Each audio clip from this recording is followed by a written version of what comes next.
guys, it's your girl MoMo Dumont from Based on a True Plant, and welcome back to the channel. Now on today's episode, I will be explaining the difference between a vegan diet and a plant-based diet and the slight difference between the two.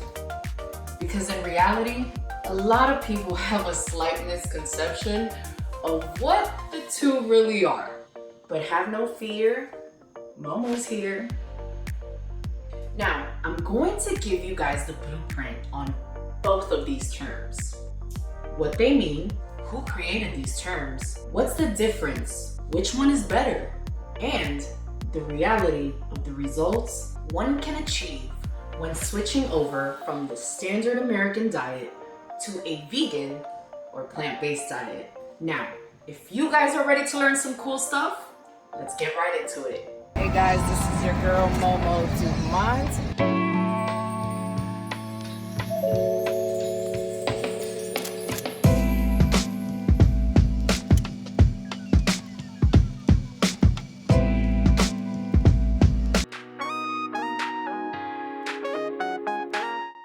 A vegan is an individual who does not consume any animals or anything that derives from an animal, meaning dairy, cheese, eggs, or garments that were created from animal fur or anything that was tested on animals. It's quite simple. Someone who is plant-based basically only consumes plants, meaning anything that derives from a plant. Now you ask, but Momo, that kind of sounds the same to me. I mean, yes, technically you are right. It does sound like the same thing, but it's not. Why? Well, here's the difference.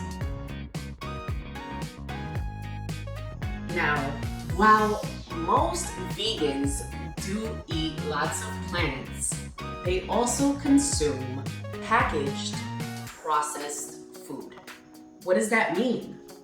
Well, for example, foods such as beer, soda, juices, chips such as Ruffles, Pringles, Fritos, crackers like graham crackers, original Ritz crackers, wheat things, or even candy like Jolly Ranchers, Skittles, Airheads, Nerds, and even Sour Patch Kids are vegan.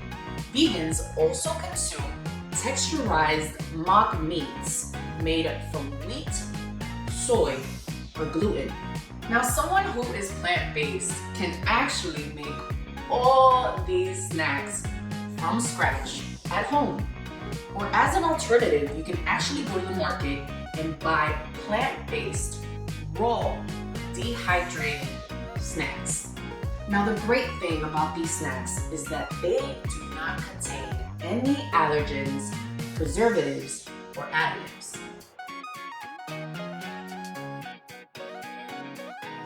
Now guys, the simplest and easiest way to know the difference between a vegan snack and a plant-based snack, or a vegan processed packaged food, or a plant-based packaged food.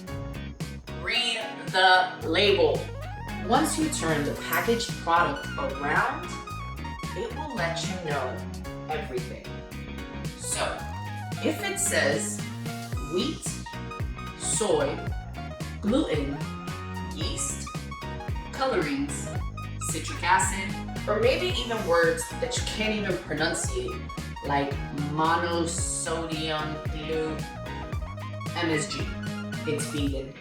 Now the warning label will also let you know if it was made in a facility that uses milk, eggs, casein, wheat, soy, gluten, fish, etc.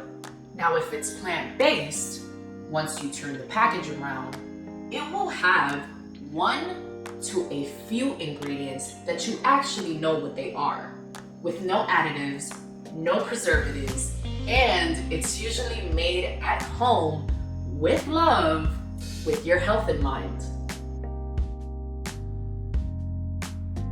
The word vegan came about in the 1940s by a man named Donald Watson. Donald Watson is the founder of the Vegan Society and adapted the word vegan to this lifestyle because he stated that vegetarians still consume animal byproducts, meaning eggs, cheese, and dairy. Now, the word plant-based came about in 1980 by a biochemist named Thomas Colin Campbell, who advocated a lifestyle of a whole foods diet. He presented his research on a non-animal product diet that signals a person's health and the want and need to give up animal protein or anything that derives from an animal. Technically, a plant-based diet would be considered healthier than a vegan diet. With a whole food diet, one will be using plants for fuel and nutrition.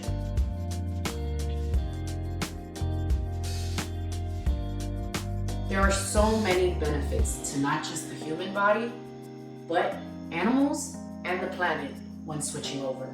Now, the benefits are anywhere from weight loss, mental clarity, energy. A healthy heart improves kidney function, reduces your risk of heart disease, lowers your cholesterol levels, reduces arthritis pain, and can even prevent or reverse certain diseases such as cancer and diabetes.